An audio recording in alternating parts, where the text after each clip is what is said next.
So what would you say is your biggest regret so far in life? Do you have any regrets? Do you? Some people do, some don't. But it would be maybe a bully of a boss who you never stood up to in your former workplace until you left. Or a guy you really used to like, but he just said something wrong at the bad time of the day that really upset you. And instead of talking it out, you decided to end the relationship. Or maybe your teen children now who don't quite get along with you because you are perpetually absent when they were growing up, and now you wish you were more present. You know, they say to know the road ahead, you have to ask those coming back. And I want us to have a quick chat today about regrets. All right? Good evening. Did you have a good weekend, by the way? Oh, you look fresh. You did your hair as well. Oh, you did your brows. Did you draw those? Are they? Oh, they look nice. I agree. Yeah, she did a good job. Give her all your money. My name is Eric, and this is Eric's Stories. Now, Eric's Stories, if you're new, is just two adults, you and I, sitting on weeknights for 10, 5, 20 minutes and try and make sense of difficult conversations, even taboo subjects around issues of adult life. We talk about sex, money, relationships, and you name them. And the goal really is so that you and I can become better. I value and deeply respect your perspective. And I don't like speaking at you. Instead, I speak with you. How you can get back to me is through YouTube and Twitter and Instagram. While at it, please subscribe to my channel. My DM is open all through, so you can shoot me a DM. I reply to everything, all right? We're still a small family, so I can manage. So I reply to everything, so don't hold back your mind. I value all of your feedback. It doesn't have to be an agreement with what I've said. It could be a different perspicacity. It's more than welcome, all right? There is an Australian palliative nurse, all right? The nurse counseled the dying in their last days and revealed the most common regrets people have at the end of their lives. Her name is Bonnie Ware. You may have heard about her. If not, she recorded the dying people's epiphanies in a blog she used to call Inspiration Chai, but she later wrote a book called The Top 5 Regrets of the Dying. And I want us to talk about this so that, because we will know the road ahead, all right, we can avoid the bumps and the pitfalls. So we don't lie on our deathbeds thinking, oh my God, record this regret. You don't do that, do you? Yeah. So because of many becauses again, we are prone to do things we are not quite happy about further down the road. And in hindsight, you're just thinking, oh my goodness, I wish I handled that better. But it's already too late. The milk has been spilled and you cannot reverse the hands of time. And maybe at the tail end, we'll talk about forgiving yourself. But these were the recorded epiphanies by the dying, according to Dr. Bonnie Ware, or rather the nurse Bonnie Ware. The first biggest regret of the 5 is I wish I had courage to live a life true to myself, not the life others expected of me. You've heard those people. I used to know somebody who was a doctor, and she'd always talk about wanting to be a designer. She loved design. She loved design. But she'd tell me that, she didn't want her mother to feel funny. So she just, stuck with being a doctor.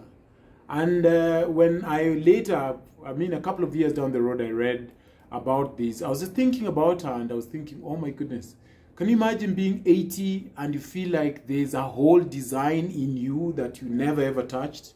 That can be depressing. That can be depressing. So instead of waiting to lie on your deathbed and just say, oh, I wish I was true to myself. Because sometimes, especially with their African moms and dads, they want a lawyer and a doctor and an engineer out of you, and then you go and get that degree, but really you just feel a hole inside of you hasn't been filled yet. So maybe before you collapse and die at the good old age, we pray, you want to really interrogate whether the life you're leading is for your own liking or your own want, or you're leading a life on the prism of your mom and dad or that favorite aunt? Are you living their life perhaps? So you want to think about that. And maybe quickly start the other thing you really want to do on the side so that you're not given to regret. All right? And sometimes it's just other emotional things. Whatever it is for you, it could be career. Other times it's just maybe your core values. Other times it's just a belief system. Maybe you have deep conviction that, say, your faith has holes that you can poke in it. And you're scared because, oh my goodness, your family is going to get disappointed. So you want to really interrogate that and pursue your pursuits as it would make you happy so you do not regret, I think. Second one she gave, that was recorded as number 2 of the biggest regrets people had just before dying. I wish I hadn't worked so hard. Oh my word, work-life balance. So you're always in the office, you're always being given up extra work, and then you rarely meet your kid or your family. Even if you're not married, you don't go home for Christmas, you don't take break for Easter, you're working.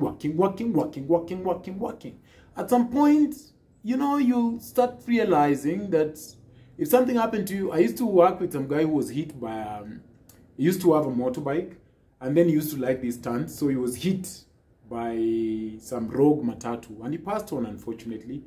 And they made the announcement very casually. They're like, oh, we've lost, let's call them Leonard. Oh, we've lost Leonard. Oh, he got hit by yada yada yada. And the next week, somebody had filled up his spot. All right? So sometimes I think creating a very healthy work-life balance is very important, especially if you have kids. Because you know what happens? You start saying, oh, you know, I'm going to make time over the weekend. And then before you know it, it's 5 months. Before you know it, it's a year. Before you know it, it's decades. And then they're 18 and they're not speaking to you because they never, ever, ever knew dad or mom. You are busy working. All right? And I'm learning also that kids appreciate presence more than presents. So you want to be present. I don't remember my mom's gifts.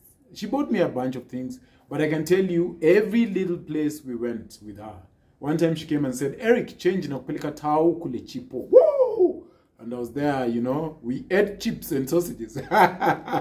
So yeah, so you want to spend time more than giving them gifts. I see parents who buy kids expensive gadgets, but they're never ever present in the child's life, which is a shame. I wish I had the courage to express my feelings. Good Lord, good Lord, good Lord. You know, adults who cannot say what they want, it's depressing. And to death. I hate this exposition. It is boring. It is boring. Can we try something else? This is boring. I'm tired of the monotony of sameness. I am happy to hang on a chandelier for a change, Dorcas. Let's try something else. Stop covering my face with a blanket in the dark. Oh, I don't feel respected when you speak to me like that. I don't feel respected when you talk to me like that. Can we have respect in our relationship? I feel your silence is contemptuous. Don't be silent when you're having a difference of opinion. You can tell me. I'm not going to call you back now because I'm busy, but we'll talk about it on Tuesday. Don't be silent. I need you to be participatory. If you keep quiet, you will be telling an us in your time on a recorder, I regret not expressing my feelings. And then now, see, you'll die. So have the courage to express how you feel as an adult. Please, you only have one life to live. I wish I'd stayed in touch with my friends more. Oh, this can be sad. So you had a friend in your youth or maybe somebody younger who you used to connect with, but then you met a husband who was like, no male friends. And then now he's left you for a younger woman and you've healed from the divorce. This is a beautiful time to reconnect.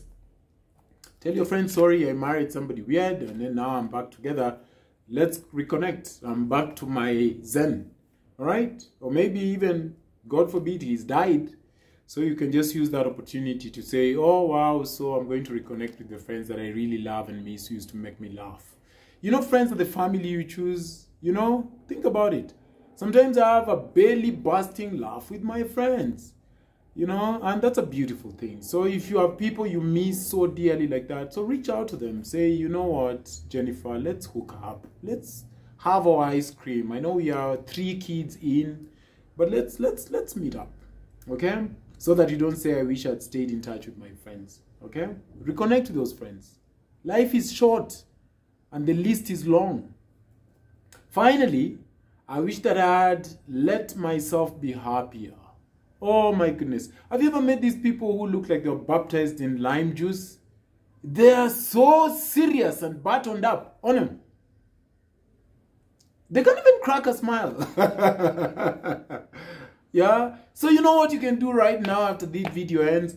Go over to the kitchen, turn your wife around who's cooking you a meal, and just blow a little. If you're a girl and you're at your boyfriend's house, just go and plant the most serious, intense kiss on that man's face. Be happy. Be happy. It's only the duty of a man. Just enjoy. Laugh. Crack a joke. So what, you can't dance? Dance anyway. Dance while seated. Check it. Dance. Just be happy. We don't have forever to do these things. Okay? Because you really don't want at the tail end of your life, be it at 80 or 45, to go like, oh, I wish I had told Gabriel I love him. Tell Gabriel you love him now. If he's not showing any sentiments back, Pole, but you've told him, you are not going to regret it. You're not going to regret it. The other thing in closing, I think is very important. Please forgive yourself. You're sleeping with this guy, then you later learned that he was married. He never told you. He was the dodge. You are a good person. Don't beat yourself up because of things you've done. You're not your mistakes. You're not your mistakes. Somebody gave you something, you didn't know it was a dodgy deal, you fell in trouble. Yes, you're out of the mess, but you really keep calling yourself stupid. I'm so stupid. No, you're not. You're just human. That's what happened. So forgive yourself. Love on yourself. And more than that, just be happy. Be happy. People are dodgy, and sometimes they can bring their dodginess in our space. So don't kick yourself so hard. Love on yourself. You're doing amazing, darling. You're doing amazing. And tomorrow certainly is going to be better than today, whatever it is you're going through. But just don't live a life of regret, okay? I thought to share that to start us off, and hopefully we'll have an excellent week. I can feel it. This week is going to be beautiful. I have so much lined up for you, and there's so much more where this came from. Are you going to subscribe to my YouTube channel? Are you? Are you? Will you? Please subscribe. The link is in my bio. Good evening, and have a lovely Monday. Speak soon. Bye.